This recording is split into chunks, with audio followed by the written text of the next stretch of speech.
Hi, my name is Terry Jones. And I am Barack Hussein Obama. No, I'm Wayne Sapp. Wayne Sapp. We thank you for joining us tonight. International Judge Obama Day. The last time we were here, we had International Judge Muhammad Day. That evening we discovered many horrifying things about Muhammad and his life of violence, his life of perversion. That definitely we came to the conclusion at the end of the program, and I think everyone else did too, that Muhammad was definitely not a prophet of God. If anything, he was a prophet of the devil. I believe today, this evening, it will also be, we will hear some shocking, I believe, evidence about O. Got little O. Little O. Last broadcast we had little Mo. We had Mo. And now we got little O. Now we have O. They're not actually that far apart. As I said, as we look at his life, as we examine how he got to be president, as we look at his policies, what has happened to the economy, what has happened to America in general, we have tonight only 2 hours. As we research this subject, it became very, very clear that actually we needed not 2 hours, but quite honestly, probably several days to go over the things that Obama has done, the things that he has gotten away with as president is absolutely horrifying. Actually, before we get into the points, I want to read you something here. It's a little bit about his time as senator. We know that was a very short-lived time, but even during that time, we should have learned at that time about his policies, his attitude. Let's say his attitude towards life. His book, of course, reveals his attitude towards life and his attitude towards race. If you read his book, it becomes very, very clear that Obama is a racist. If you look at the church that he went to, that was a racist church. If we look at now here, as I said before, we get into the actual judgment points. I want us to look at something that he did or voted on, or let's say voted against during his time as senator. That is why this particular page I have titled Obama the Monster. And when I explain to you here, and whenever we read what Obama did at that time, just this right here should have disqualified him as being president. On the Illinois state floor, Obama was the only senator to speak out against the baby protecting bills. He voted present on each, which is basically the same as voting no. In event, everyone is not familiar with the partial birth abortion. What it actually is, the baby is positioned into the breech position. This is something that they voted against, wanted to vote against this type of abortion. But this is something that President Obama actually voted for. I mean, we already know he's very heavy pro-abortion. This type of abortion, which is called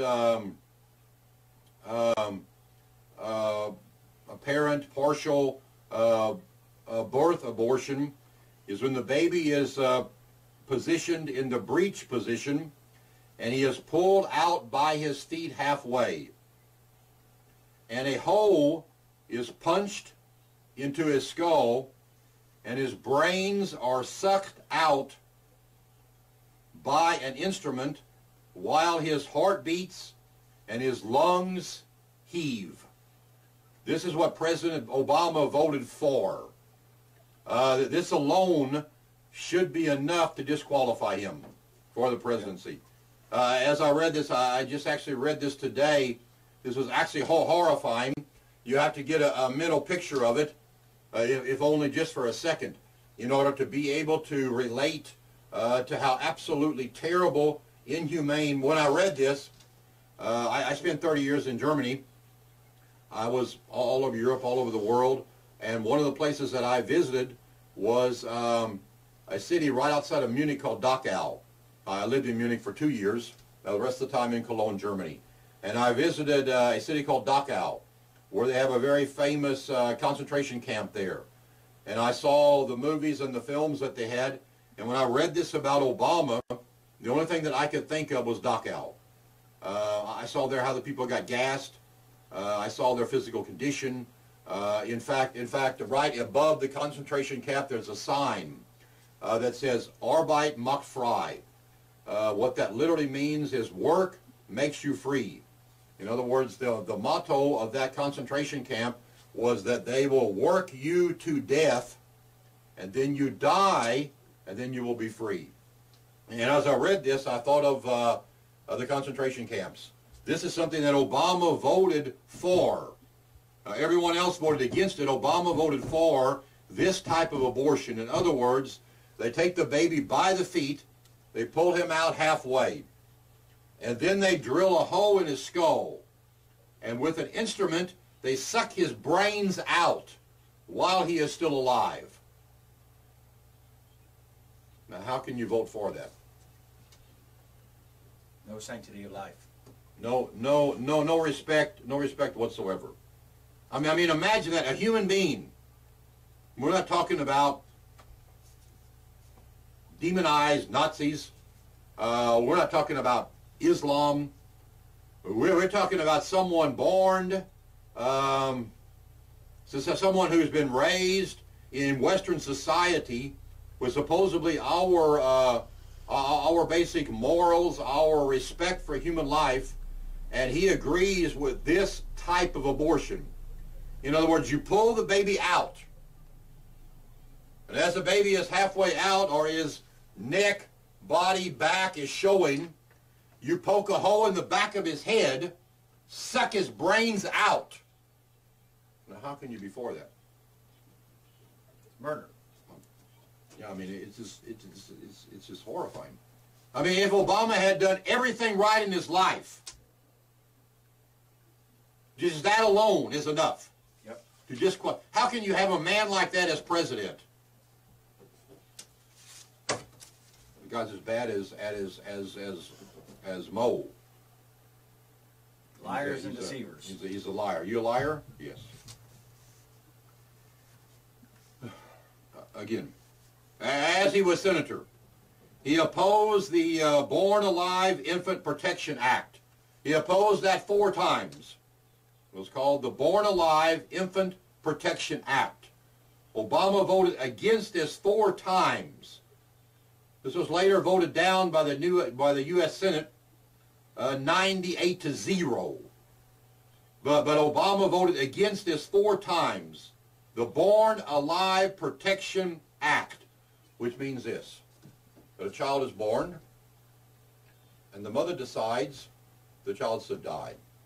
So this act was supposed to allow the child to simply, after he is born, he's just born normally. The child is born, and then he is simply left on a table to die, starved to death, left alone to die. And President Obama voted for that. I mean, as far as I know, these things, of course, these type of abortions do not take place. It did not pass, obviously. But President Obama voted for that. Or, in other words, he voted against these bills that would protect an unborn child. He voted for the murdering and killing of the baby, drilling holes in the back of his head, sucking his brains out. And he voted for, or against this act, which is, of course, for, when the baby's born, just allow him to lay on that table and die however long that takes. That take many, many days. Yeah. Where it says in the Bible, after 40 days, Jesus became hungry. What that actually means, he began to starve to death. So without food, you can last a very long time. I believe around 70 somewhat days. High 60s, 70s, you can make it. So that baby would literally lay there for weeks before he died. And President Obama was for that. I think when I read that, I mean, I know it's not right, and my grandmother always told me two wrongs don't make a right. But when I read that, I thought, I mean, that is why people kill abortion doctors. As I said, not right, not correct. Two wrongs don't make a right. But that is why at times people simply get so, they get so angry and so fed up with injustice, with people like Obama, politicians, our government, that is spineless and weak, just allowing things like that to happen. The Benghazi incident, where they dragged the ambassador out in Libya and killed him. The military requested 13 times to go in, and Obama did not allow it. That's why we're here. Okay, we will go on to our Judge Obama Day. That is actually enough there. I mean, there's no way that a Christian, that a person of conscience can vote for Obama. I mean, absolutely no way. Actually, to vote for Obama, you have to be one of two things. You have to be stupid, or you have to be a racist. I think maybe being a racist would go ahead and qualify you as being stupid, wouldn't it? It would qualify you as being stupid, yep. Yeah. Yeah, that brings us here to our first point. Our first point is, how did he win? But before we get into all of the lies and all of the injustice and all of the media cover-up, it is unbelievable. Obama is responsible for declaring war illegally. He is responsible for Fast and Furious, probably hundreds of people getting killed because of illegal weapons transactions, selling them to the Mexican cartel. Right. He's responsible for the ambassador getting killed. And what happens to him? Nothing. I mean, they fried President Nixon. And what happened there was not him, but other people broke into a hotel. I mean, no one died, no one got hurt. No, number one thing, how did he win? How did he win? I mean, most presidents win, we hope anyway, because they're qualified. Because they can do the job. Yeah, they can do the job, they're qualified. Then how did Obama win? He won, he ran against McCain, yeah. Who was actually a very qualified person with a lot of experience. Actually, I believe was a war hero. Right. Prisoner of war. Obama was which this is just historical fact, he's the least qualified president of all times. You're right. I mean, he had never done anything. He had done absolutely nothing. He had not even, he was a lawyer, he had not even won a major law case. He was president, I believe, of the Harvard Law Review. This is also a mystery. President of the Harvard Law Review, but never wrote a law review. I mean, how do you get to be president of the Harvard Law Review and never even write a law review? Anyway. Isn't that where the term comes? It's not what you know, it's who you know? I guess it's who you know. I guess it's who you know. And Saudi Arabia paid for his college education. Well, it's who you know. That's who you know.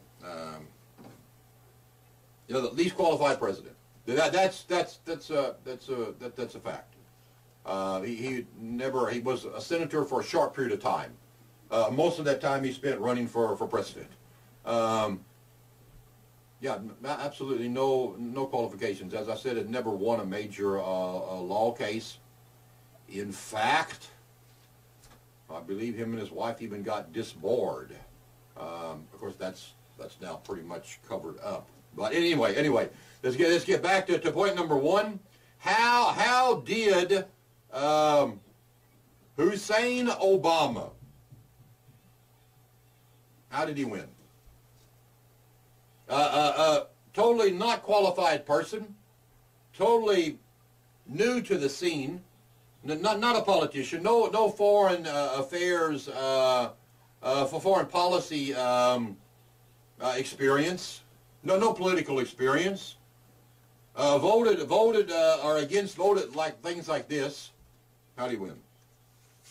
Well, I'll tell you what I think. I think it's the only thing.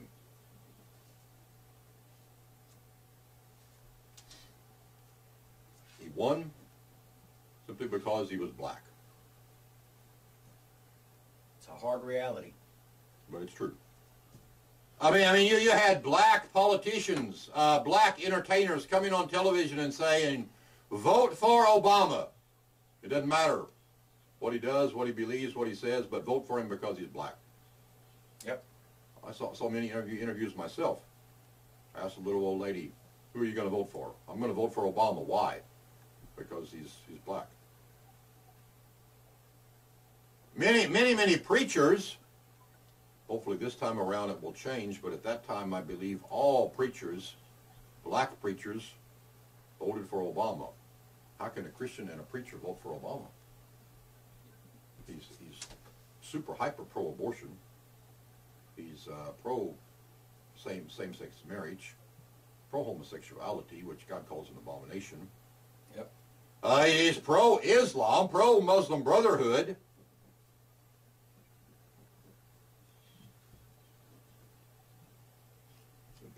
He won because he was black. Because bleeding heart liberals, people who are afraid to be called racist, they voted for him. And because blacks voted for him. Yep. Blacks did the American people a great injustice. They did their country a great injustice. That is now a proven fact by voting for Obama just because he was black. You got the white population that was afraid to not vote for him, or else they'd be labeled racist. Right. And instead of voting your conscience, instead of voting qualification, instead of being able to vote for someone that can do the job, they voted out of fear. Yeah. Voted out of fear that if they did not, if they couldn't look their coworker, their friend, their neighbor in the eye and say, I voted for the other guy. I did not vote for Obama. They were afraid to be labeled racist. Right. So you had a lot of the non-black population who voted out of fear of being labeled. Yeah, if fear is a great motivating factor, and it's a great factor in our society. I don't know what has happened to us, what has happened to America. We have been overcome by fear. Thomas Jefferson said, when the people fear the government, you have tyranny. When the government fears the people, you have liberty. People are terrified. People just contacted us, I believe, yesterday. That they wanted to do a protest in front of City Hall someplace, and they contacted the government and said, "Do you need a permit?" But they contacted us then later, and the government told them they needed a permit. It's a lie. Right. You don't need a permit. Yeah, you can have a demonstration. You can do a protest on any sidewalk in America. Right. As long as you keep moving, and as long as you do not block the sidewalk, you do not need a permit. But we must begin again to protest, to stand up. If we do not, we will continue to have Obama's elected as president. Obama won, sad to say, because he's black. And you black people, it's not an excuse. That is racism. If a black person votes for a black person because he's black, you are a racist. I don't care. I don't care what kind of excuse you have. Yeah, but you don't understand. I don't need to understand. It's just real simple. Yeah, but what about this? Yeah, what about slavery? What is slavery? What is slavery? 150 years old? No. No. If you vote for someone because of his color, you're a racist. If you're white and you do that, you're a racist. If you're black and you do that, it doesn't make it okay. Right. You don't get some kind of special collect $200, bypass jail. You don't get some kind of monopoly free card. No. If you vote for someone because of their race, because they are white, because they are black, because they're an Indian, you vote for them for some type of reason like that, then you're a racist. That's what you are. So that's why I won. And we've been paying the price ever since. Number 2. Article 2 of the Constitution says, no person except a natural-born citizen shall be eligible for the office of president. Okay, Dr. Jones, maybe you can tell, what is a natural-born citizen? Wouldn't he, I mean, if he is what he says he is, if he was actually born in Hawaii, which I still doubt, but let's say he was born in Hawaii, wouldn't that make him a natural-born citizen? No. Well, why don't you explain it to us? I'll explain that to you, and then we'll go over even some of the birth certificate issues. But the Constitution says that you have to be a natural-born citizen. So actually, Obama was never qualified to run for presidency. A natural-born citizen, the Constitution says. There are 3 types of citizenship. There is 1, a born citizen. A born citizen is someone who was born in the United States, on American territory, or I guess in American airspace. That is a born citizen. It doesn't matter if his parents were born someplace else, if they had immigrated to this country, if they were here on vacation, if that person was born on U.S. soil, he is a born citizen of the United States of America. And then there is a naturalized citizen. A naturalized citizen is someone, of course, who was born somewhere else. Canada, Mexico, South America, Europe, outside of the United States of America. But then came to this country legally and decided to become an American citizen. To become an American citizen, they must obtain the green card. They must have the green card for a number of years. And then they must take a course. They must swear an oath. They must become a United States citizen. That person is naturalized. And then there is a natural-born citizen. That is the person who can run for presidency. A natural-born citizen is someone whose parents both are citizens of the United States of America. And this person is also then born and becomes a natural-born citizen of the United States of America. So, in order to run for presidency, you have to be what is called, according to the Constitution, a natural-born citizen. A natural-born citizen can only be a natural-born citizen if both parents are citizens of the United States of America. So that would mean his mama would have to be an American citizen, correct? Correct. And she was from where? Hawaii from, or I don't know, her grandparents, or her parents there, that they lived in Washington, okay. Seattle. Okay. But his daddy, his father was from where? Kenya. He was clearly born in Kenya. That's everyone knows. And that's not even up for discussion. That's not up for discussion. No. Correct. So then how did little O become the big cheese? Yeah, because he's a liar. He's a liar, and the American people and the news media covered it up because they wanted, I assume because they wanted a black president. And they were afraid to speak out. Well, the Bible says in the end days that people will surround themselves with people that want to tell them what they want to hear. So here we are. They wanted a king. They got one. They got one. And we all know, if we're a little bit familiar with the Bible, what happened to the children of Israel when they did not want to take the king that God had given them, but they wanted to have Saul. And that's what we have. We have a Saul at the very, very, very, very best. So according to the Constitution, he was not eligible at that time to run for president. I mean, that's not something you can even overcome. It's like the Schwarzenegger situation. He's not a natural born citizen. No. So he is can never. There's no test he can take. There's nothing he can do to be eligible to run for president. No.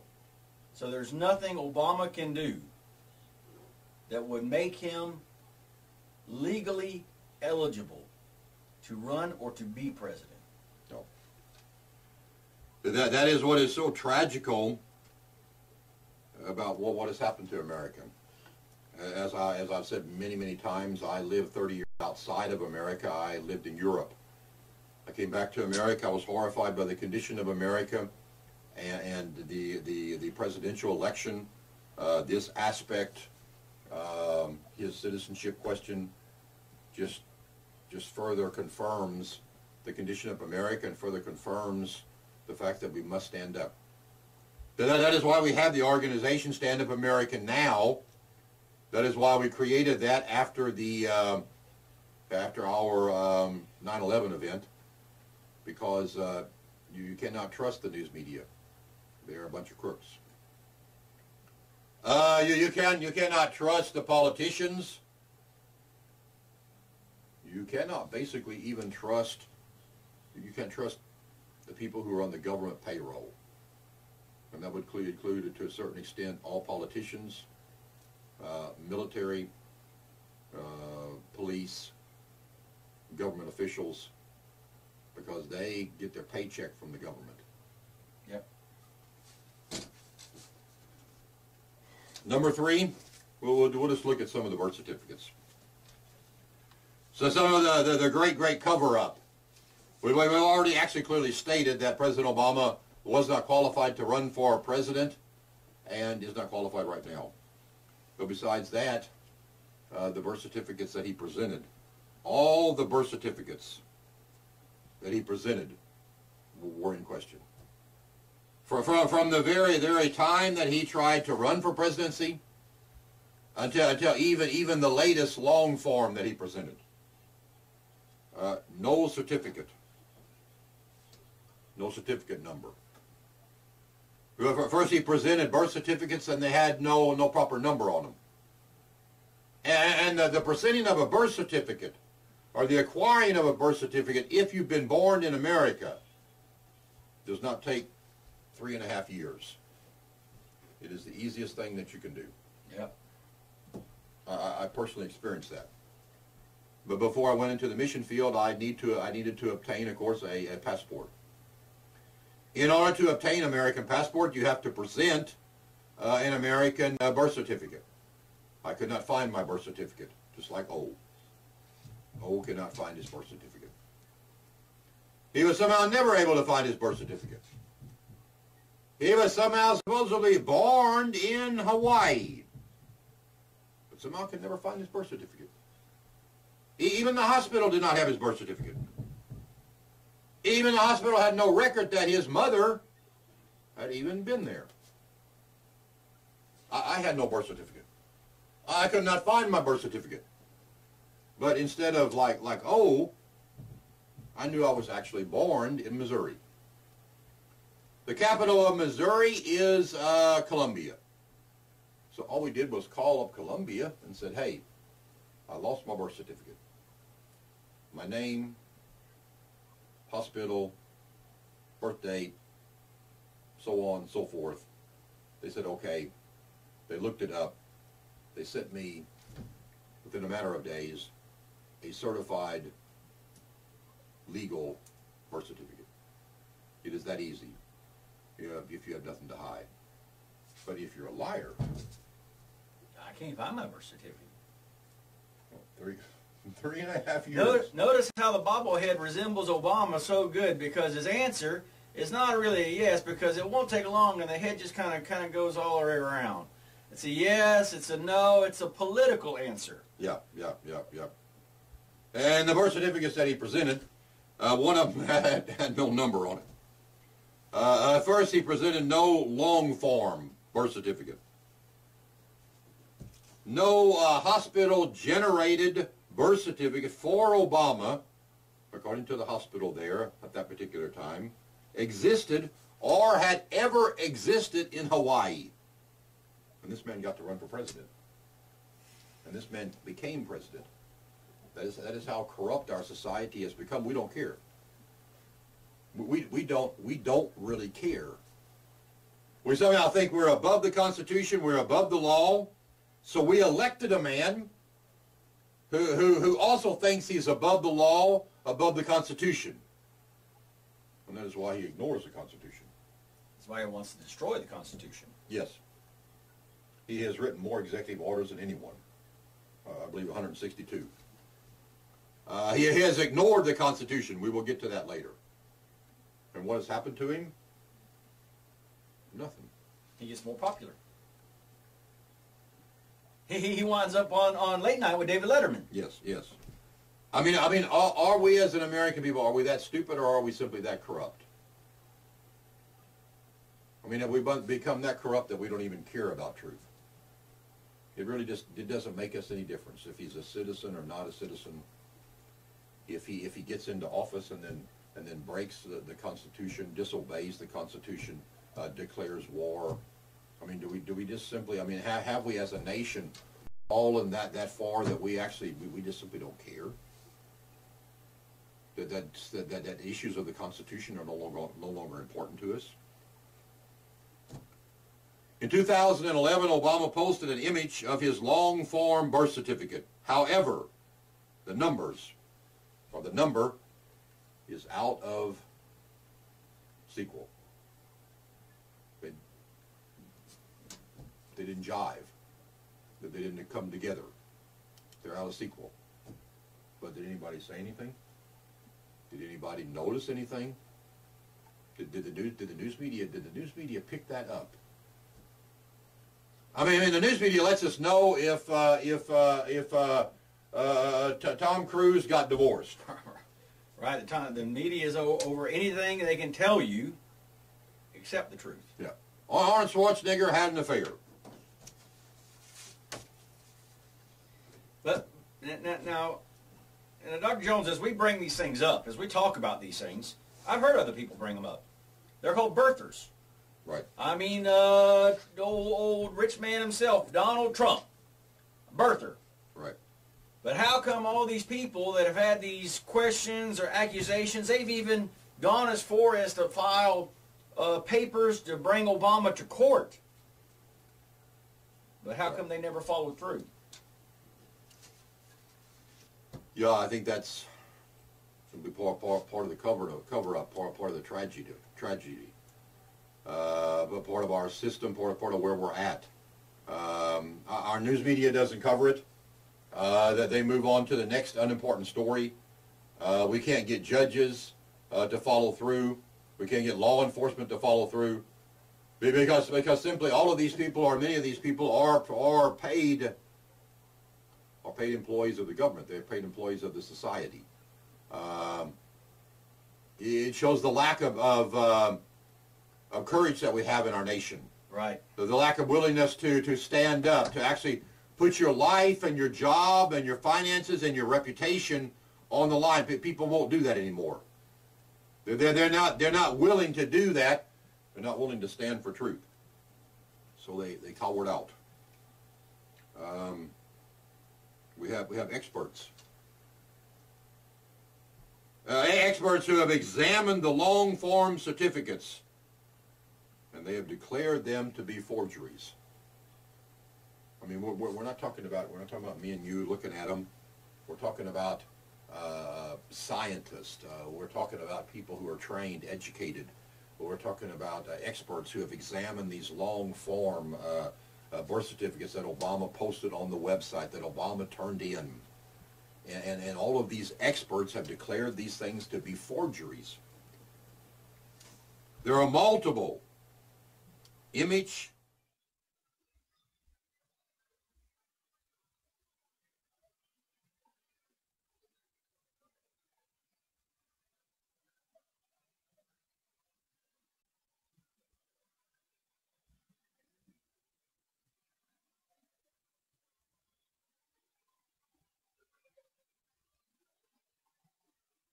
That's why to the White House he can invite terrorists.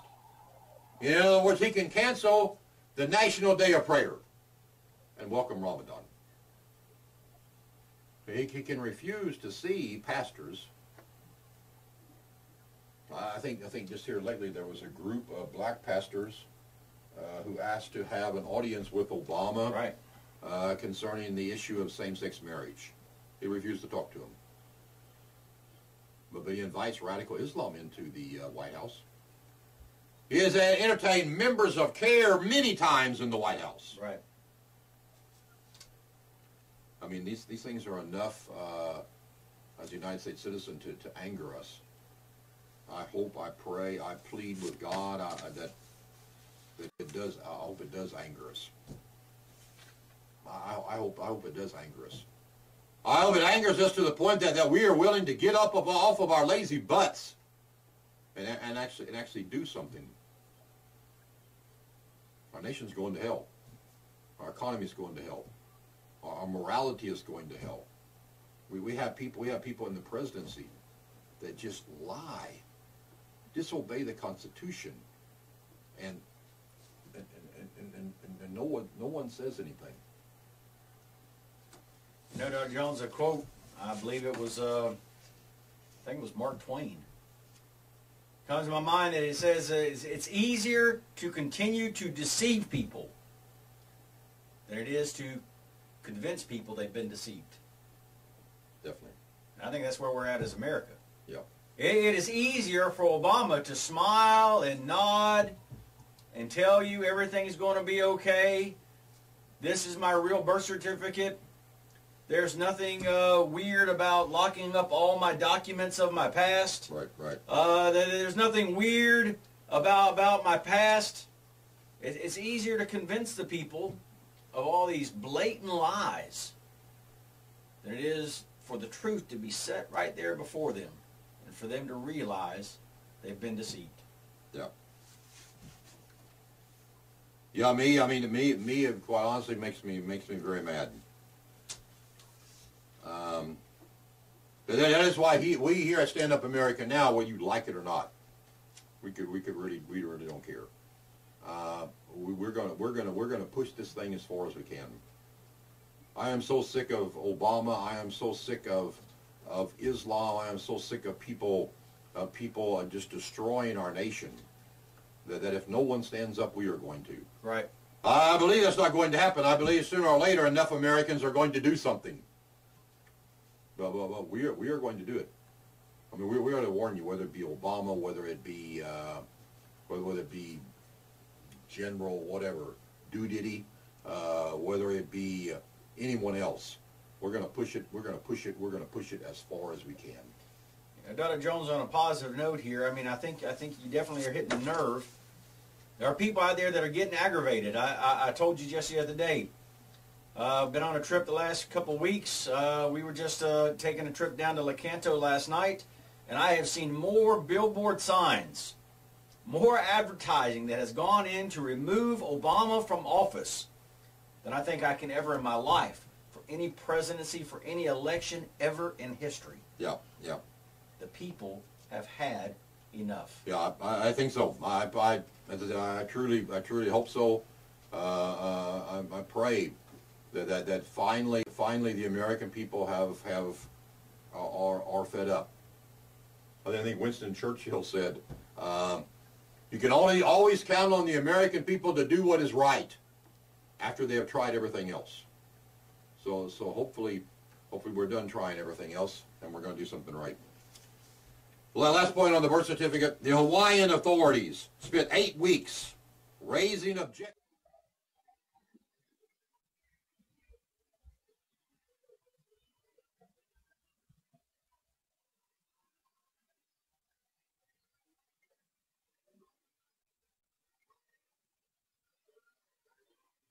For Arizona before providing the confirmation that Obama was born in Hawaii. Until they had enough time to make up the stories. Until they had enough time to rewrite the hospital records.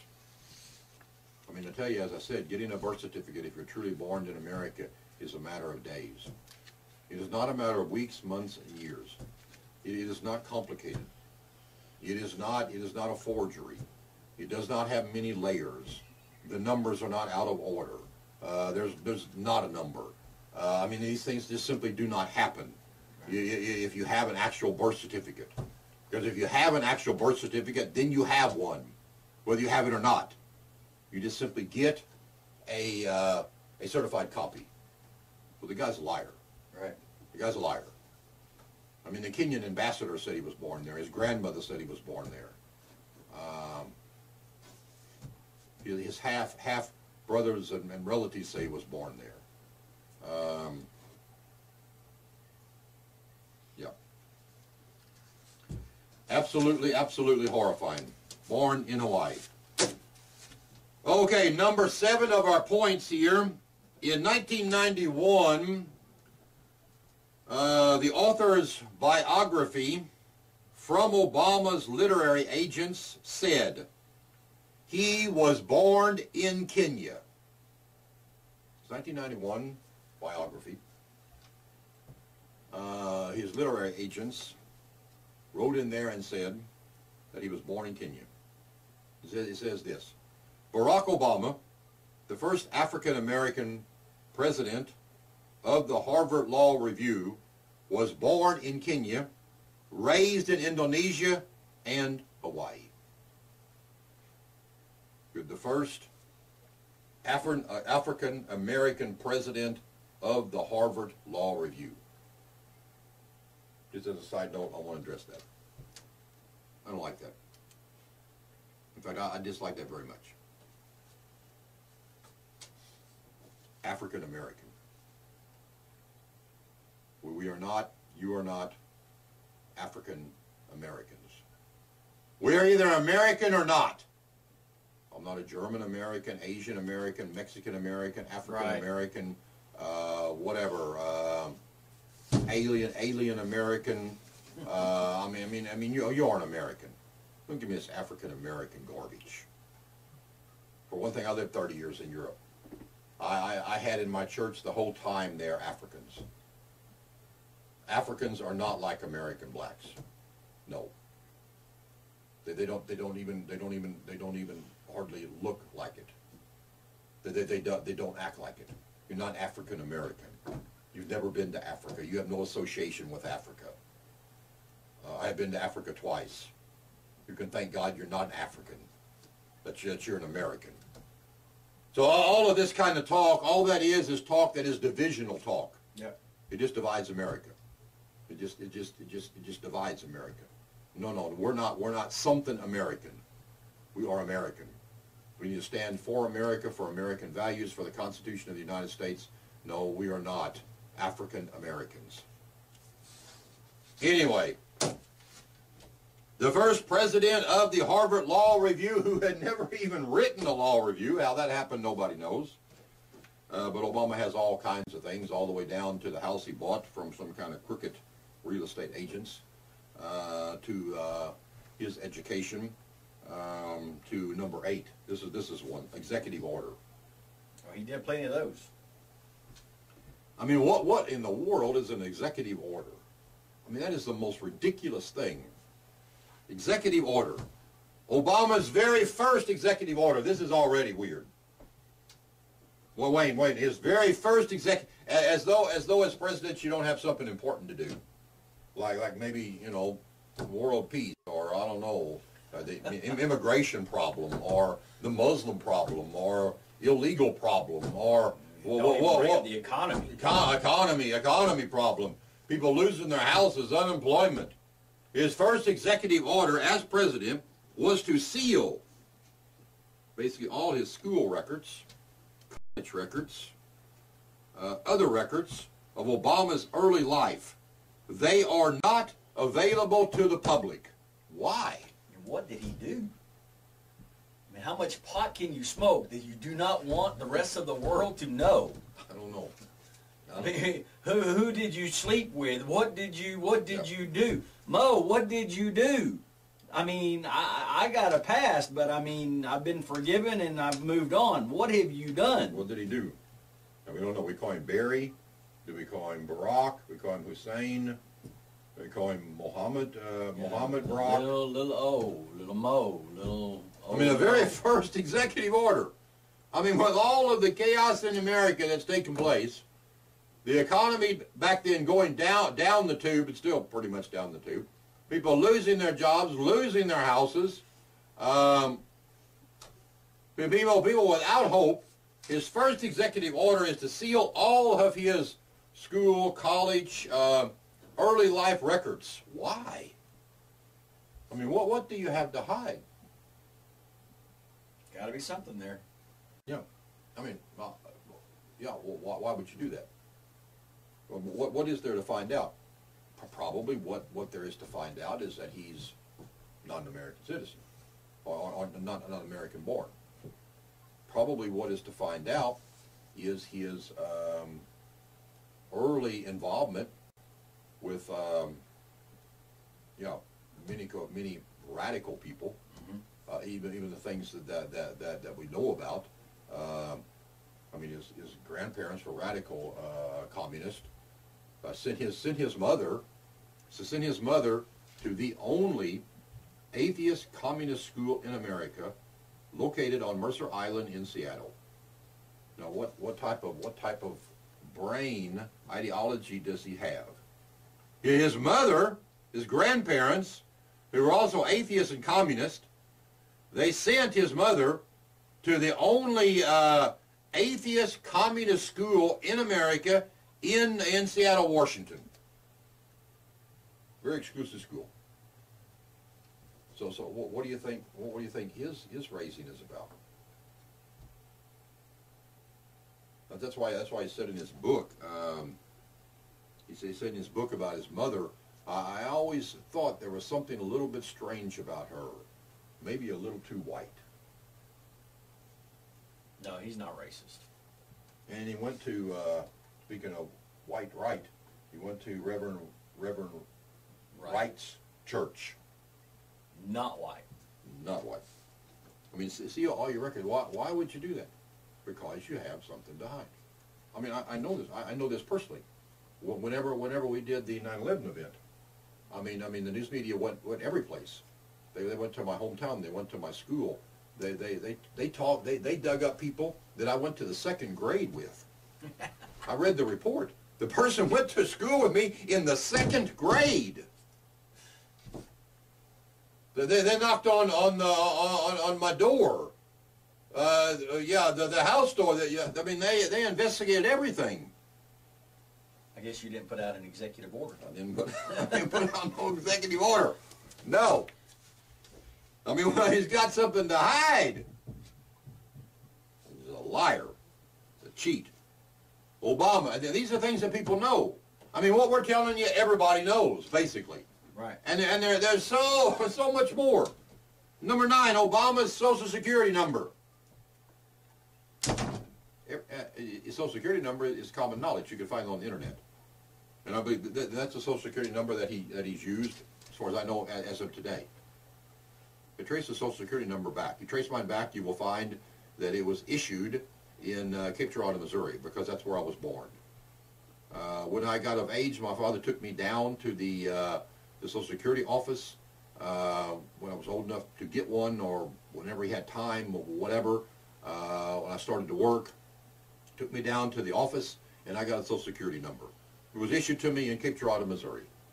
So you can trace that back. So they traced Obama's Social Security number back, and it was issued in the state of Connecticut around 1976. So he didn't start working until 1976? I mean, he never worked a day in his life until 1976? Actually, Mo is a little bit like, O was a little bit like Adolf. Adolf never had a real job until he became a Bundeskanzler, until he became, okay, let's call him president, until he became president of Germany. He never actually had a real job. He was running around Austria there as a practically homeless artist. So his first real job was basically the Bundeskanzler of Deutschland, of Germany. And it's kind of like O never had a real job either. Then he became president. Yeah, no, his Social Security number was issued around 1976 in Connecticut, a state that he never lived in. In other words, in 1976, he should have been around 15 years old, living in Hawaii. But his Social Security number was issued in the state of Connecticut in 1976. This is a fact. This is not something we made up. This is a fact. This is a traceable fact. This you can find in the news media, in the internet. You can even find the detective that discovered this information. We've contacted her. This is a fact. And this guy is able to run for presidency. But I mean, it just goes to show, Dr. Jones. I mean, people are not interested in fact. No. They're not interested in truth. They wanted a black president. Yep. They wanted somebody who had a nice smile, a good look, could stay up late enough to be on Late Night with David Letterman, could sing a little jazz. I mean, they wanted what they wanted. Yep. And in truth, has nothing to do with it. No. In America, we got a real black problem. And black's got a problem with black, and the whites do. I mean, somehow most white people, they got some kind of real complex about this whole slavery issue. My lands. We had nothing to do with slavery. We were not even born. If you want to talk about slavery, which we don't have time, look at the slavery concerning Islam. Yep. It makes American slavery look like kindergarten. Do you realize that all of the slaves that came over to the Americans, in other words, to North America, Central America, and South America, do you realize that only 5% of them landed here in America? America and white people, or the United States of America and white people, we are not to be slave people. So slavery has gone on through all of history. Only 5% of them landed here in America. The rest of them all went down to Central America and South America. We are not somehow the people who invented slavery. Right. No, not by no means. And most of the slaves that came over here on the boat, around possibly 5 to 10% of them died in transportation, in transport. If you look at Islamic slavery, the slavery that took place there that went east, around 90% of them died. The slaves that came here to America later became United States citizens. The slaves that went to the Middle East, they later died. So, I don't know. We just got a complex there. Anyway, look that up. Slavery. Good. Number 10. Obama's Selective Service document has an invalid post stamp with only 2 digits. 2 digits. Rather than the required 4 digits that appear on all post office stamps. I come from Connecticut too. On all other Selective Service records. No. But it's just another example of the absolute fraud. The absolute, I mean, how can we elect it? The mystery that is around this person. I thought the presidency was supposed to be transparent. It has to be someone that we have a deep trust in. We cannot trust Obama. We cannot trust what he does. We cannot trust what he says. He's a charlatan. He's a who said that? Dr. Manning. Dr. Manning calls Obama the long-legged Mac Daddy. Long-legged Mac Daddy. Calls him a long-legged Mac Daddy. You like that little note. Obama said the Constitution is a charter of negative liberties. He doesn't have any respect for the Constitution. That's of course clear. Because the Constitution, of course, was written by white people who owned slaves. He has no respect for the Constitution. Obama said the Constitution is a charter of negative liberties. Is an imperfect document, and I think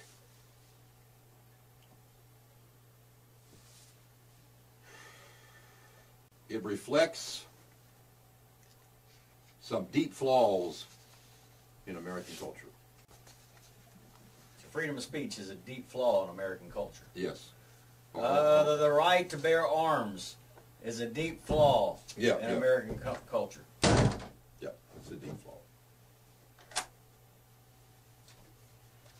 Obama wants to break free from the essential restraints that were placed by the Founding Fathers in the Constitution because it does not deal with redistribution of wealth and of more basic issues such as political and economical justice in society.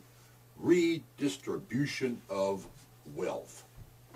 That's what the communists said. You can't read. How you gonna redistribute wealth? Well, he's been doing that.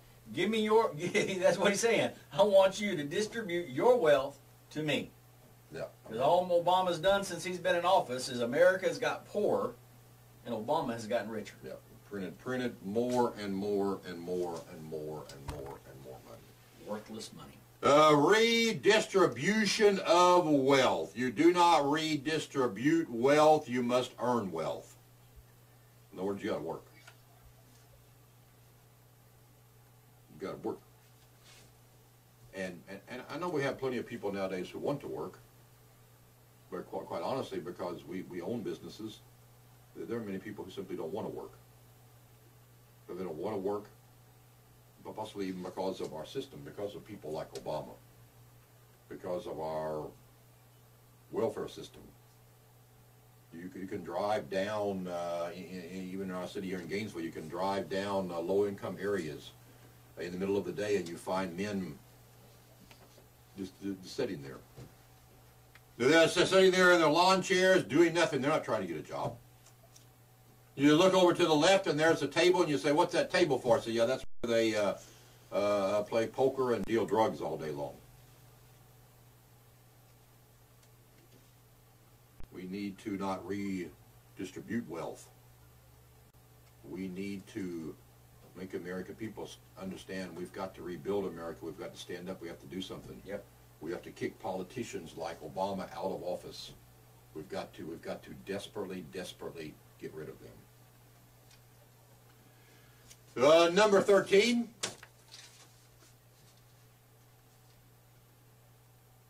NDAA. This is enough. This is enough right here. This should get you impeached.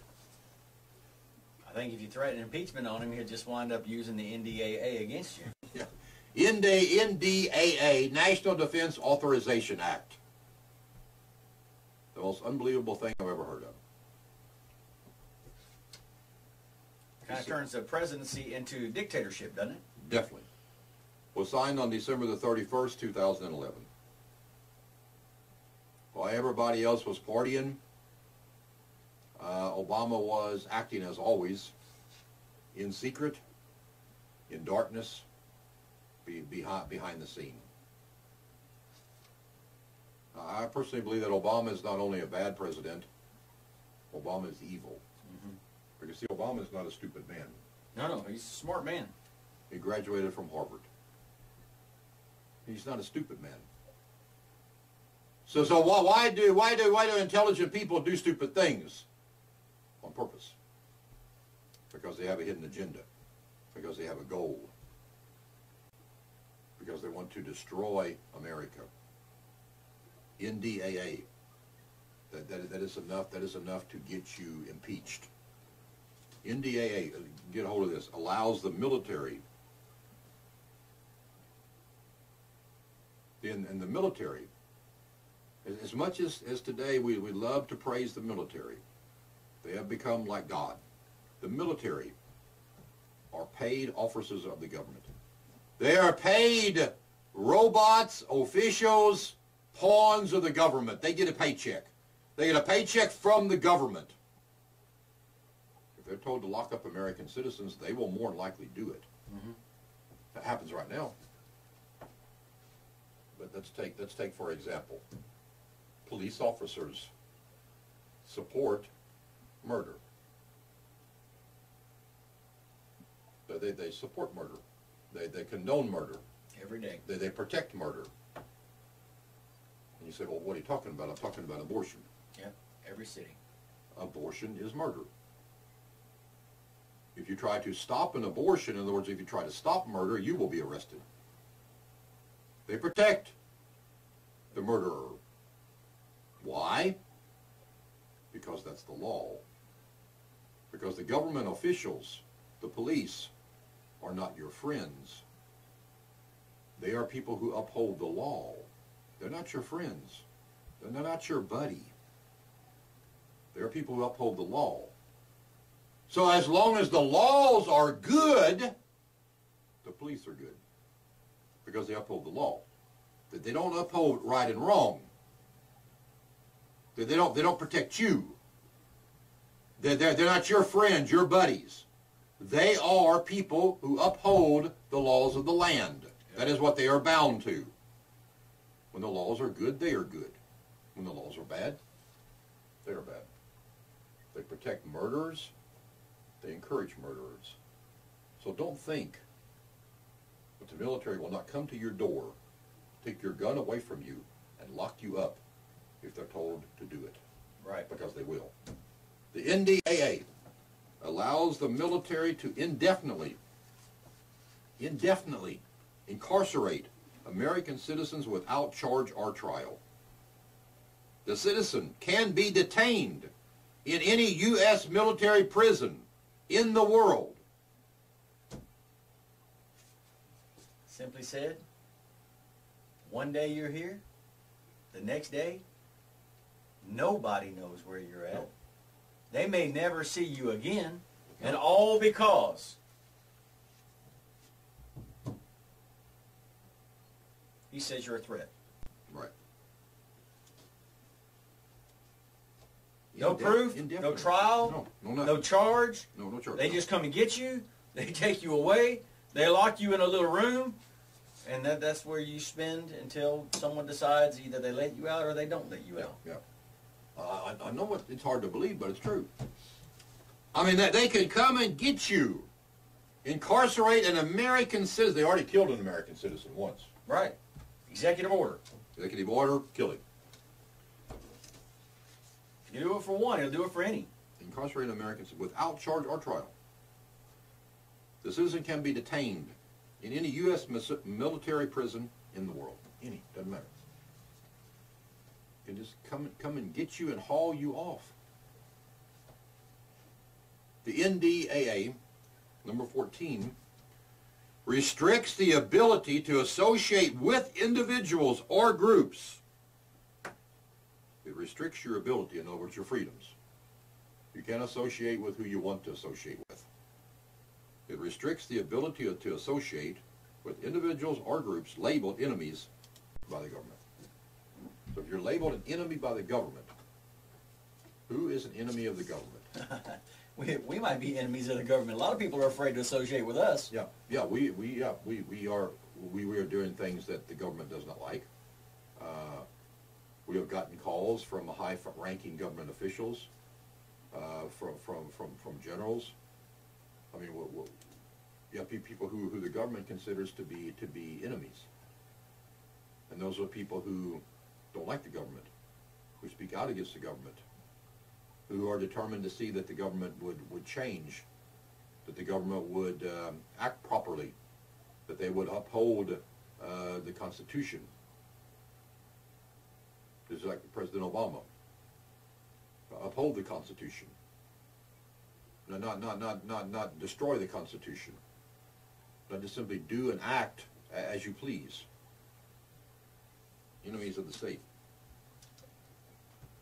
This totally violates the Fifth Amendment, due process of law. The Equal Protection Clause of the 14th Amendment, which states the people be the same under the law.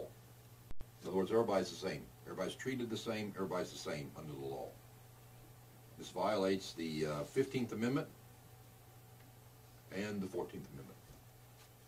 But even though it clearly violates the Constitution, it clearly violates due process of the law, it violates equal protection of all citizens, Obama signed it anyway.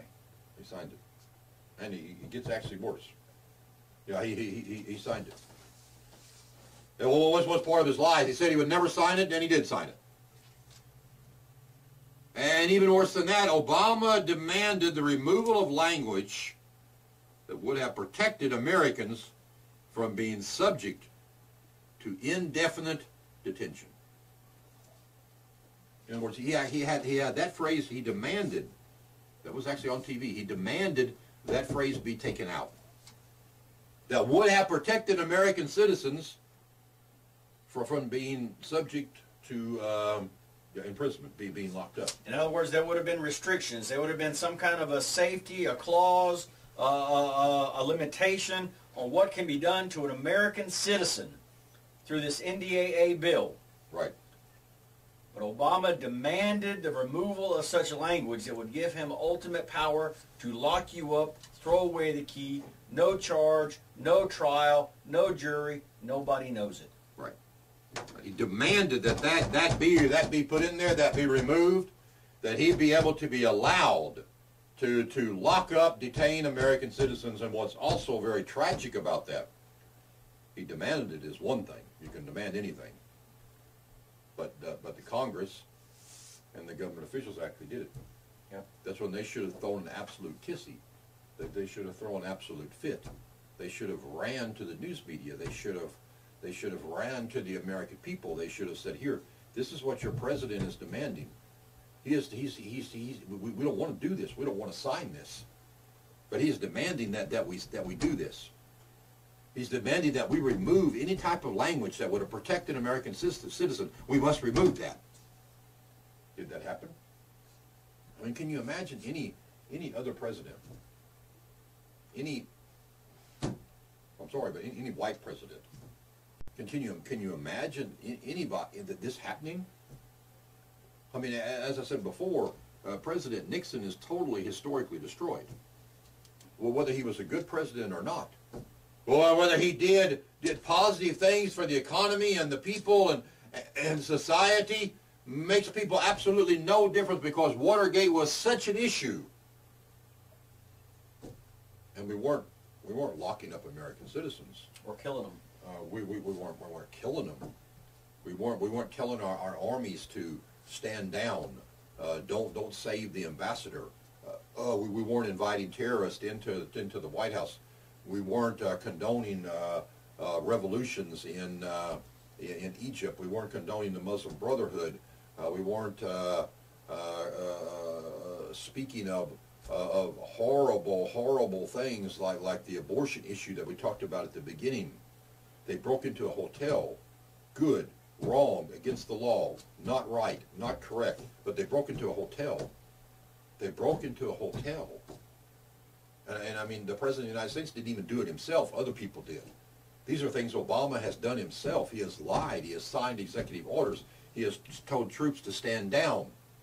He has invited terrorists into the White House. He has supported the Muslim Brotherhood.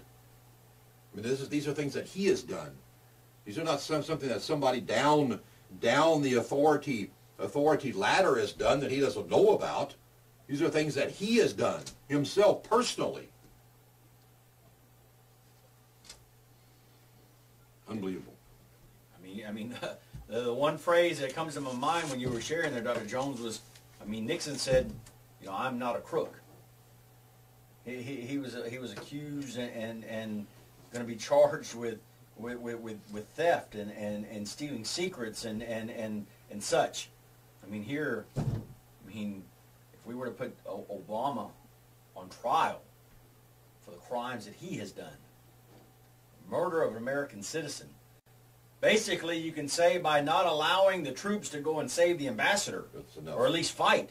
The Bible says that David was guilty of murder when he commanded the troops to withdraw, that Bathsheba's husband would be killed. He was guilty of murder. Obama is guilty of murder. Yeah. Many times over. Many times over. As we mentioned at the beginning, Fast and Furious, they sold weapons to the Mexican cartel, to the drug dealers. Those weapons later popped up. Well, why? Because the weapons were used to kill civilians. Border agents. Yep. Yep. And what's going to happen to Obama? Nothing. He just simply goes scot-free. And people do not care. That is quite honestly why people go ballistic. Because it gets so frustrating trying to make people listen, because there's such great injustices going on. And if you love this country, then it should anger you. Yep. If you don't care, then you just simply don't care. Then you're just some kind of a person who, they live for themselves. They're in it for whatever they can get. They're selfish. They're egotistical. Then fine. There's people like that too. Then just do that. The Bible says what you sow you will reap. But if you actually care about America, then you have to be outraged. You can't just be concerned about your little world and your little job and whether or not you can play golf on Saturday. Number 18 of our points, Executive Order number 13566. Libya. Obama declared war on Libya. Can he do that? No. Of course you can do what you want, unless you're stopped. Unless somebody he declared war on Libya. Does the Constitution say he can do that? No, you cannot do that. Article 1, Section 8 of the Constitution reserves exclusively for Congress the power to declare war. The Congress. He just did that, and everybody ignored it. A few people stood up and said something. Ron Paul, a few other people. I think very little was said in the news media. He declared war. Declared war without the approval of Congress, which is against the Constitution, and nothing happens to him. And these people break into the Watergate, the hotel. They break into a hotel, and we're probably going to be talking about that for the next 100 years. They declared war. How numb, stupid have we become? Have we totally just become totally numb from our society, from news media, from Hollywood, from entertainment? Have we become so numb? The guy declares war on another country, which is against the Constitution, without congressional approval, and nobody does anything. It's crazy. All right, we're going to move on to a little bit of the budget issues. Yeah, the financial. God. What budget? We got no budget. We don't need no more lawyers. We got so many smart people that are so ignorant. We just need some kind of, I don't know, we need some kind of a person who knows how to add. That's all we need. We got all these computer geniuses, and we got iPhones and iPads and underwear, and I don't know what all we got. We need somebody who can just add, that just knows 2 and 2's 4, and knows that if you got $5, you can't spend 10. I mean, not very many times anyway. I mean, we would just, I mean. I think Obama goes off that one story there. You know, that person there is trying to pay for, I don't know, a whole cart full of groceries and appliances and everything else, and they say, I'm sorry, but you know, you're out of money. I can't be out of money. I still got plenty of checks. That's right, right. Exactly. I still got the Federal Reserve. Yeah, I still got the reserve. We'll just print more. We just call them up, print some more money. Why don't we try that? I wish we could Go do down that. to the grocery store. They say, here, your bill is whatever, $150, and we just gonna draw out some money and say, here, the Federal Reserve does it, Obama does it. Should be good enough for you. I mean, honestly, why can't we do that? That's what our government does. The government creates money out of thin air. Fiat currency, it's called. There's no gold standard. The money is absolutely useless. It even says on there that it's legal tender. In other words, nothing. They just create money out of thin air. They just print money illegally. But why can't we do that? We should be able to do that too. Yeah, Obama. I mean, just absolute disaster. Of course, that all goes back to the same thing, that our whole government, including O, is made up of a bunch of cowards. The reason they do that is because they can't tell people no. It's just like a parent who can't tell their kid no. They just can't. They can't say no. Everybody loves their children. Everybody wants to give their children the world if possible. You just want to do everything, and you want them to have what you didn't have, and I don't know what all kind of stuff. But so there you got to say no. And just like it was just America and the Congress and the government and Obama's just like a great big spineless parent who just simply can't say no. It just actually that simple. They know they can't afford it. They don't actually have the money.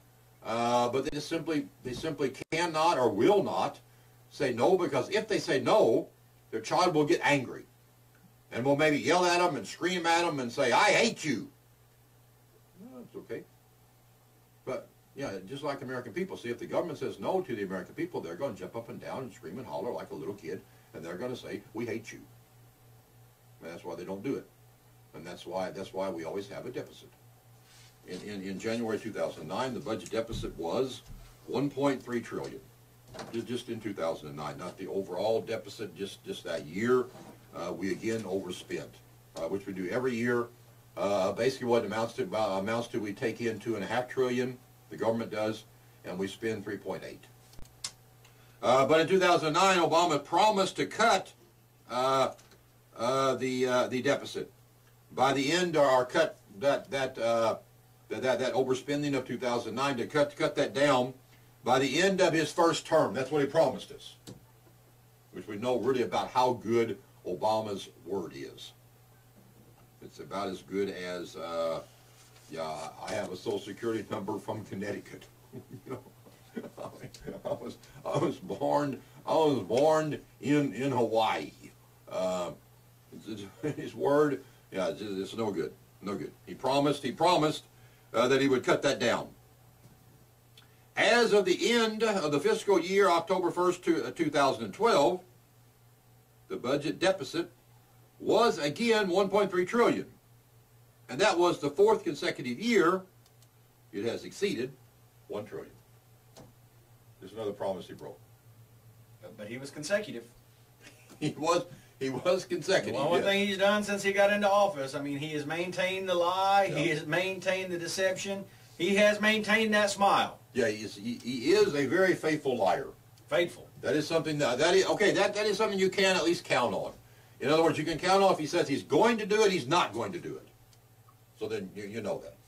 So and right now, which we really have to talk to just a little bit. Right now, our national debt, which I know it doesn't. See, the problem is it's like the psychological term normalcy bias. That means if something has never happened, then you just simply cannot believe that it actually will happen. And that's a little bit like with this deficit issue. We have been overspending for around 50 years. It has always been a problem, not of this nature or not of this size, but it has always been a problem, and seemingly nothing has happened, although something has happened. It's kind of like Christianity, it's kind of like preaching. People sin, people rebel, people disobey God, and nothing actually happens at that moment. So they think there is no God, or they think nothing's going to happen to them. But it will. It will sooner or later, it will catch up. You see, sooner or later, no matter how long you stay, sooner or later you must leave the restaurant. You can stay there an hour, 2 hours, 3 hours, 4 hours. You can go to the bathroom. You can drink some more water. You can stay there a long time. But sooner or later you must leave the restaurant. And when you leave, you must pay the bill. So sooner or later, that sin and that lifestyle will catch up to you. It will. You didn't get away with anything. It will catch up. But just like this, we've been overspending for 50 years and we think nothing will happen. And we're now $16.2 trillion in debt. Our debt has exceeded the gross national product. In other words, the country is bankrupt.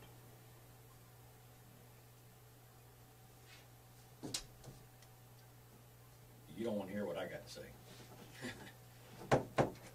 It ain't good. It would start out bad and would only get worse. So we're living on borrowed time. And see, even if you look at the presidential elections right now, that is why I became a candidate for president, with the hope that I could address issues that the candidates are not addressing. Even if you look at the campaign ads now, they don't talk about anything. They don't talk about what's really important. They try to appeal to the middle class and about how Obama's going to help them, and then Romney's talking about how he's going to help them, and about how they're going to create some more jobs, and they're going to create some more jobs. We're way beyond creating jobs. We can't create enough jobs to pay this deficit off. We're not. The political machine is not dealing with debt. We're bankrupt. In other words, our country almost collapsed in 2008. But we're going to go down the tube if we don't do something. And what we have to do is deal with the issues that are very, very hard and difficult, and that are going to make the little kid angry. He's going to be angry. He is going to look at you and say, "I hate you." And he's going to look at you and say, "You hate me because you said no."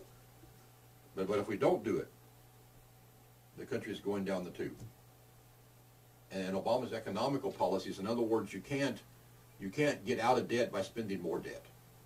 So sort of somehow the liberal thinking, we spend our way out of the recession. No, we can't. We can't. Obama has created more debt. More debt than all 41 presidents combined, from George Washington to George W. Bush.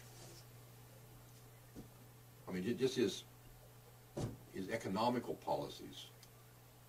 As he was a senator, his unbelievable attitude towards babies, towards infants. The word infant is Latin for little one. His disrespect for life, his disrespect for the Constitution, his disrespect for our lifestyle, his disrespect for the Bible, for Christianity, for life itself. It is enough to vote against him. Definitely. In fact, as they say, he should be run out of town on a rail. He should be like the old Western movies. He should be tarred and feathered. Run out of town on a rail. Yeah, I think that's too good. I mean, we've got to, American people, we have to stand up. We will either stand up, or we will be forced to stand up. It will be actually one or the other.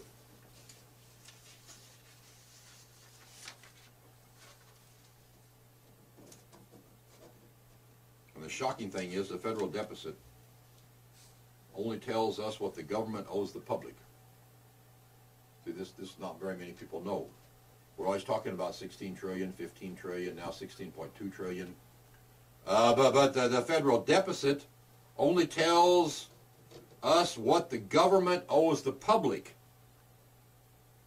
It does not take into account what's owed to seniors, veterans, retired employees, which is estimated to be about $71 trillion. It will grow by 100 billion a week if nothing is done.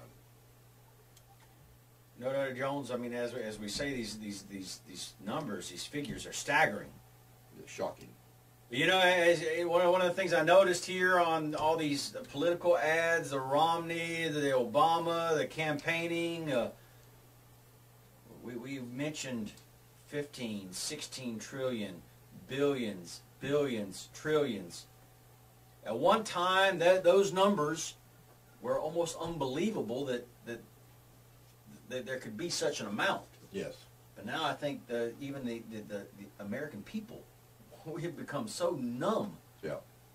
That it's like whatever, seeing a violent movie. So the first time you see it, the first time you see that violence, that brutality is shocking. You watch it enough times, right? You become dull, you become numb. It doesn't affect you at all anymore. You can see some of the most horrific images, and you're not moved, you're not touched, you're not shocked. You become bored. And I believe that is what we've done here with our economy. That is what we've done with our debt. We've seen such this large number. It's not that big. It's only 16.2 trillion. Right. I mean, it's only 16.2 trillion. Yeah.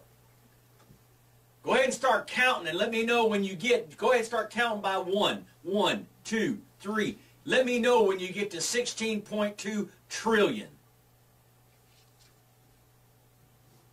It's unbelievable. Yeah, America has to.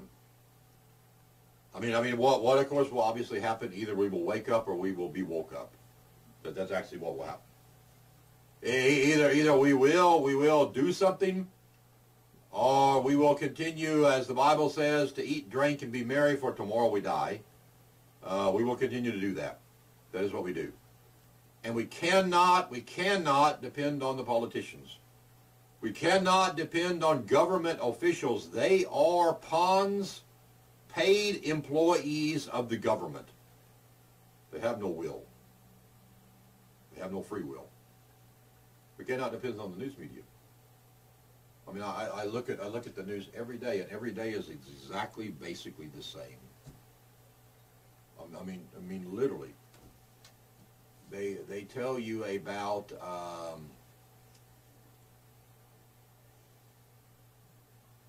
the latest I read today was one of the country western stars kissed one of the football cheerleaders, and that was a story. He, of course, then apologized to his wife, and the cheerleader did too. I mean, it's just all the time things like that, or Twyla Paris's or Taylor Swift's new song. So someone else. What Martin Sheen is now doing. He looks like he's starting to freak out again. Really very, very valuable information that's really going to shape our future, what Martin Sheen does. But that is of course news. Why is that news? It is news because the news agencies have not done their job. They are supposed to be a critical voice. Right. They are supposed to raise questions. They are supposed to ask questions. They are supposed to run things down. They are supposed to chase after truth and information. It is supposed to be truth above everything. No matter who it hurts, no matter who it benefits, who it does not benefit, the truth. And that is not what happens anymore. Truth is covered up. By 2016, it's estimated, which of course this is probably not an estimate, this is probably simply a fact, that we will be 21 trillion in debt. So sooner or later it will collapse. So sooner or later, no person, business, family, church, organization can only deal with so much pressure and weight. So sooner or later the house will fold. Yep. 21 trillion. Before Obama took office, we had 10 million people unemployed. Now we have 13.4. So, what did he say? I think he made the statement: the middle class is doing okay, something like that, or the business community is doing okay. No, we're not doing okay. He's doing okay, but America's not doing okay. I mean, the signs. I mean, if you don't know what I'm talking about here, go look it up. The direction America is going, go look at what happened with Greece. Yeah. We're headed the same direction. Yeah. And we're running in that direction. So Right. we need to wake up. Yeah, yeah. Yeah, and we haven't even mentioned that, of course, the United States dollar right now is the world's reserve currency, which, of course, is a great benefit to us. It's actually the only reason that we can still exist, because the world trades in dollars. Thus, we are able to create more dollars and continue to buy our goods. But there are many countries who are losing faith in the dollar, and if the dollar is removed as the world's reserve currency, of course, inflation will go crazy in America, because we will not be able to just simply print dollars, so that we can now buy oil, so that we can buy other imported items. And now we just simply call the Federal Reserve, we print some more dollars, and we say, here they are. Also not good. But when that stops, then we will have to take our dollars and we will have to buy the world's currency. In other words, we will have to purchase the world's currency, which is no longer dollars, with a dollar that is worth nothing, which, of course, will make all of our products skyrocket. More than 3 million Americans have lost their homes to foreclosure since 2009. 3 million. Property values have went down. I mean, we know ourselves. We purchased in 2007 duplexes that were worth this amount of money, and now they're worth this amount of money.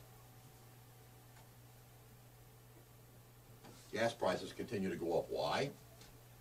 Why does gas go up? Well, who are we buying it from? Well, why does gas go up? Goes up because of, yeah, who we buy the gas from. It goes up because Obama has stopped offshore drilling. He has stopped drilling out west. The oil reserves that we have in Alaska, which are said to be greater than the Middle East, they have stopped drilling. We have stopped every other type of natural fuel that could be developed. Plus our gas is so much because a large percentage of that is simply goes to the government. It's taxes. I guess what? 60%, 70%, 80%? I'm going to say 70, 80%. Of gas is just because of taxes. And why do we have so much taxes on our gas? Because our government cannot control themselves. They cannot stop spending. They are addicted. Our government is mentally ill. Our government is like an alcoholic, a drug addict. We are addicted to saying yes. We are addicted to spending money. We know we're in debt. What's an addiction? Addiction is when you know it's wrong, but you just do it. You can't help but do it. You can't stop yourself. And our government, it knows it's wrong, but we know it's leading to disaster, economical collapse. Our dollar is being devalued.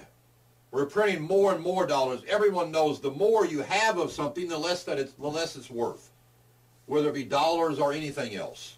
It doesn't matter what it is. If we had an unlimited supply of gold, gold would be worth nothing. But we can't stop because the government's sick. Sick, sick, sick. And a sick person under halfway normal conditions cannot help themselves. If they could, they would have already. So our government cannot help themselves. That is why the American people must do it. That is why we must stand up, we must kick, holler, and scream. We must do everything that we can that is legal. And I mean everything. Protest, burn the Quran, hang the image of Muhammad, hang the image of Obama, Right. Speak out, have a voice, write, proclaim, declare. We have to do it. Desperate times call for desperate measures. Yes, and we're desperate. I'm desperate. People out there should be desperate. I'm desperate. Yes, yes. Please become desperate. Become desperate. Yeah, your country needs you. Yep. The Bible says that to a hungry man, every bitter thing is sweet. But to those who are satisfied, even honey is not good. If you're hungry, every bitter thing is sweet. I mean, we've all been hungry at times. When you're hungry, you're not very picky. When you're hungry, you just something to eat. And we got to become hungry again. That's what's wrong with us. Our churches are not hungry. The American citizens are not hungry. Our government's definitely not hungry.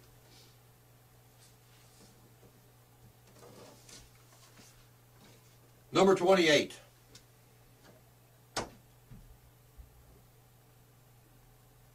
The top 5 countries where we give economical and military aid. I mean, we have no money ourselves. I mean, we've already read that. 71 trillion in debt. Our gross domestic product is around 15.6 trillion. That's gross domestic product. You know, that means that is everything that America produces. That is everything, every factory, everything that America produces in a year comes up to around $15.6 trillion. Everything. Every car, every toothbrush, every piece of clothes, everything. And we owe 71 trillion. So how in the world can we give money away? And we're giving money away like people have won the lottery. I like the question is, are we stupid or are we stupid? Huh? Are we there yet? Are we stupid? Hello. We are giving, but get a hold of this one. This will take the cake. Afghanistan, they hate us. We shouldn't be over there anyway. We're not protecting America by fighting in Afghanistan. We're just making all the warlords rich. We're not protecting America. What's Afghanistan? What are they going to do to us? Throw a rock. You're right. Are they going to bomb? Is Afghanistan? I'm just so afraid Afghanistan is going to take over America. Oh! Pakistan too. Good grief, man. They couldn't take over Waldo. Waldo. You don't know where Waldo is. Waldo is a little bitty town here outside of Gainesville. They couldn't take over Waldo. And we're in Afghanistan protecting America. No. And paying them to do it. We're in Afghanistan so the people can make money.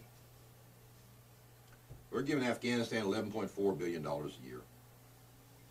Well, if that's not ridiculous. We're giving Pakistan $2.8 billion. We're giving Iraq $2 billion. We're giving Israel $2.8 billion. We're giving Egypt $1.7 billion. All these countries that hate us, okay, Israel don't hate us. All these other people, they hate us. They hate American society. They hate Western culture. They hate freedom of speech. They hate us.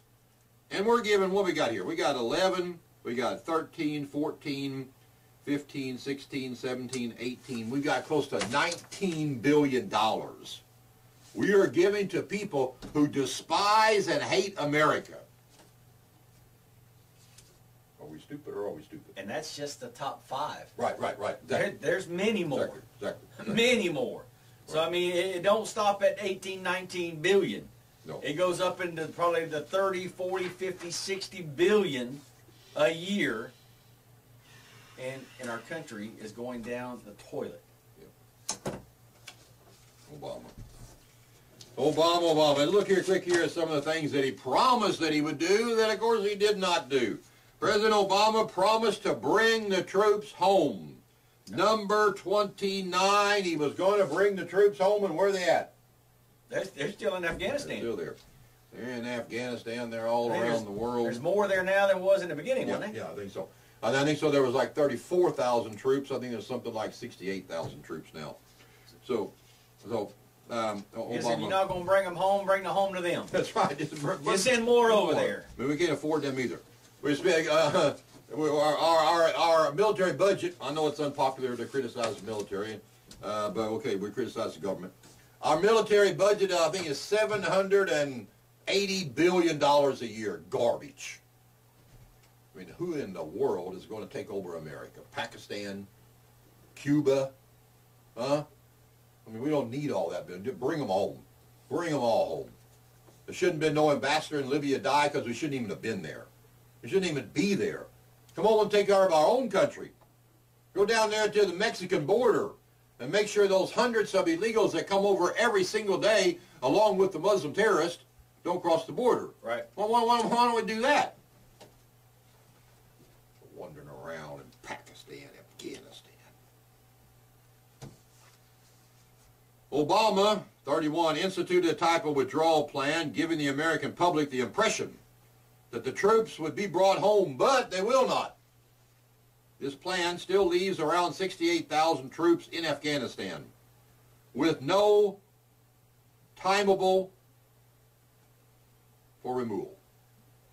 With no estimated time of when they would be removed. No removal time. Just going to keep them there. Kind of like the NDAA. Yeah, yeah. Afghanistan is indefinite detention for 68,000 of our young men and women that still believe in America. Yep. Yep. And they're dying. I mean, I'd say it, but I mean, they're good. It's not that individual's fault, of course. I mean, he's a soldier. He does what he's told. He goes where he's told. He lives where he's told. Well, but it's a shame that in that sense they are dying for nothing. I mean, we're not fighting the great communist threat. We're not fighting Nazi Germany. I mean, the greatest threat that we have to American security is without a doubt radical Islam. That we can fight from America, even by instituting certain laws as banning Sharia, and yeah, it's just sad. The cost of the war in Afghanistan, according to ABC News, we've been there 4,012 days. 2,000 Americans have been killed. 2,000. 2,000 died basically for nothing. But basically, I mean, it's not their fault, and it's tragic. Yeah, it's great that they had the courage to go, and nothing naturally of course nothing dishonorable about that. Tremendous, but it's just it's a military machine. It's the government. It's the lies that they have been told, the lies that we have been told, that we need to be in Afghanistan. We need to be in Pakistan. Why? So we get some military intelligence, so we can, yeah. 2,000 Americans were killed. 14,644 Americans have been wounded. 68,000 troops there. 13,000 civilians have been killed. And we have spent $1.2 trillion. In Afghanistan. Yes, in Afghanistan. And things are worse now than they were before we ever got there. Yeah, they're basically no better. No, they're no better, if not worse. Right. No, we've been there all those years because we play in war. It's not like Vietnam. I grew up in the Vietnam era. I was drafted to go into Vietnam, just like the Vietnam War. We just play in war. I mean, either we do the job and we bomb the hell out of them, and we give the military the right to go in there and do whatever they're doing there, or we get out of there. That's what happened to us in Vietnam. We played war, we made people rich, and a lot of people died for basically no reason. Because we declared war, but we didn't really act upon it. Number 34, Obama promised to negotiate health care reform in public sessions, televised on C-SPAN. Again, a lie. I'm gonna say I don't remember seeing that. No, that was supposed to be open. That was part of his. That was part of his big open policy. Transparency. Transparency. Yeah, we're not going to do anything the American public doesn't know about. Okay. I think the only thing Obama's done that everybody knows about is that he was never qualified to be president. Yeah. He's a liar. He's a liar. He's a traitor. Yeah, C-SPAN didn't happen. No, didn't happen. Instead, Obamacare was negotiated in talks behind closed doors at the White House and Congress. All held in secret. All held in secret. Why? About who's going to get paid. Yeah. I mean, when the business meetings are held behind closed doors, it ain't for your good. No. It's for whoever's holding the meetings behind closed doors good. Yeah. Yeah, that meeting was who's going to get paid. Yeah. It ain't going to be you. No, and these things actually only scratch the surface. I mean, this is. I mean, I had pages and pages and pages of information that I had to go through just to cut it down within this 2 hours. It is horrific what Hussein has done. It is anti-American. It is something that you couldn't have gotten away with 10 years ago, 20 years ago. It simply would not have been possible. He promised to close Guantanamo Bay Detention Center. I don't think that happened either, did it? It didn't happen either. Big campaign promise. And okay. I've seen it all in the news media. All the things that go on at Guantanamo. But one of the things I don't think a lot of people know about is what does Guantanamo cost us? You remember that? No, I don't have that. I mean, I know we discussed it one morning. Billions of dollars. Yeah, it was an astronomical amount. It was something that you couldn't crazy amount, crazy figure of what is going on there with our tax dollars, with our economy, which is draining us. You know, we do your research. Look that up. I don't have the numbers here. It just came to my mind. I mean, that is a promise also that is killing us. Yeah. That was never fulfilled. Yeah. Yeah, I'm sure that's available. Probably if you just look Guantanamo Bay cost or whatever. I remember too. It was an astronomical amount. It was it was just ridiculous. Anyway, we're just spending money, as the old saying goes. We're spending money as though it grows on trees. I mean, we're spending money like an undisciplined kid.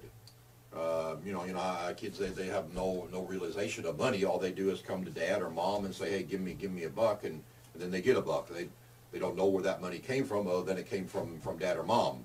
They don't know how much work was involved to earn that.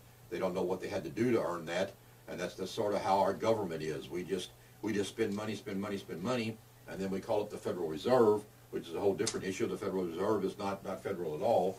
The Federal Reserve is just a bunch of rich bankers. It's privately owned bank that basically control the money supply and basically control the country. I think it was Rothschild. Rothschild said, which is that they are by far the richest family in history. I believe there are figures as high as that they own 80% of the world. 80% of the world's wealth. I've heard 40% of the world's wealth. Look them up, Google them, Rothschilds. The Rothschild dynasty that goes back, of course, many generations when they started establishing the banks. I believe first they established the bank there in London, and I believe from there they went to Frankfurt and around the world. Rothschild said, give me control of the country's money, which of course they have with the Federal Reserve. Give me control of the country's money, and I don't care who makes the laws. And that's what it amounts to. Yep. We are in prison. We are in prison to the banks. I think Thomas Jefferson said something about the banking institutions and the bankers are more dangerous than standing armies. Thomas Jefferson. On March the 5th, 2010, the House Foreign Affairs Committee voted 23 to 22 on a resolution that officially recognizes the 1.5 million Armenians that were killed during the genocide that occurred during 1915 through 1923 at the hands of the Ottoman Empire. That was radical Muslims. Right. The Obama administration is trying to assure that the resolution does not go anywhere. And why would Obama do that? Yeah, because Obama is pro-Islam. I think he needs a little turban. Yeah. A little turban for him. Yeah, Obama is without a doubt. I think without a doubt he's a lying Muslim. Muslims lie all the time. It's part of their religion. It's part of their doctrine. It's part of what Muhammad allowed them to do. Lying to a Muslim, and if it's lying to an infidel, it's not a bad thing. And that explains, of course, a little bit why Obama has no problem lying and why Obama can lie so well. Most people can't lie that good because they have sort of this feeling that lying is wrong. Conscience.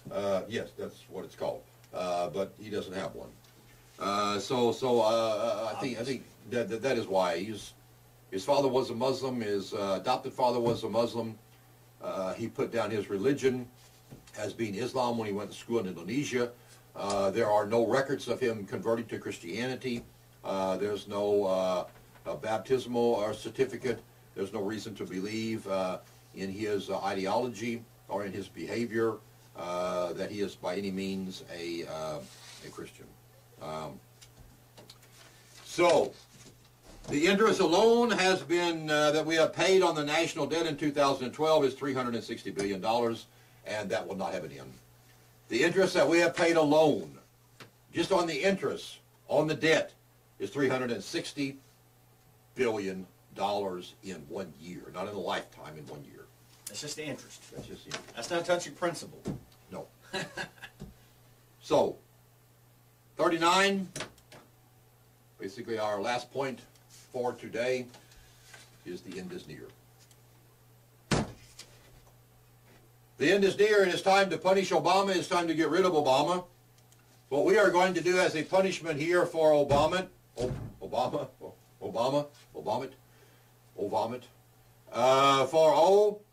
is that on election day, on Tuesday, we are going to hang Obama in front of our church. We are going to hang an effigy of Obama. There he is right there, laying on the table right next to you. We are going to hang him up in disgust, in civil disobedience, in rebellion, in anger, in hope, in prayer, that the United States of America will wake up and throw Obama out of office. Fire Obama. Fire Obama. If Obama is not thrown out of office, we are calling for on January the 20th, in other words, because that's a Sunday, basically January the 21st, which will be, I believe, the day that he is officially put in office. On January the 21st, we are calling for a nationwide burning of images of Obama. A nationwide burning of images of Obama, if he is elected, on January the 21st. We are calling for that. We are calling Americans to express their disgust, their rebellion, their proclamation. Their proclamation. That I didn't vote for him. That I did not vote for him. He must be impeached, removed, because he's a liar, he's a deceiver, he's anti-American. Please join with us, huh? Yeah, we're gonna be. You'll see us. We'll be broadcasting live on the 21st. There during the time of the public inauguration. If Obama lies his way back into the White House, the time that he's being inaugurated, we will conduct a ceremony where we will light an effigy on fire of Obama to signify that along with that effigy, America is going up in flames if we allow that to happen. We cannot allow Obama to be voted in for a second term. No. Please stand with us. Join us. Check us out. StandUpAmericaNow.org. In the coming year, we will be having events around America. We will continue to raise an awareness of the direction that America is going, whether Obama wins or Romney. To a certain degree, will make very little difference. Romney's a pancake. He's spineless. He flip-flops. He will not make the necessary decisions, push, in order to save America. So no matter who wins, America is still in dire straits. We are still facing economical collapse. Let us join together. Let us pray. But let us not only pray, as the Bible says, that faith without works is dead. Let us also do something. Let us stand up. Let us protest. Let us save America. It is our time. It is our voice. Let us stand together. We thank you again for joining us tonight. God bless America. God bless you. And let us stand together. Thank you. Thank you.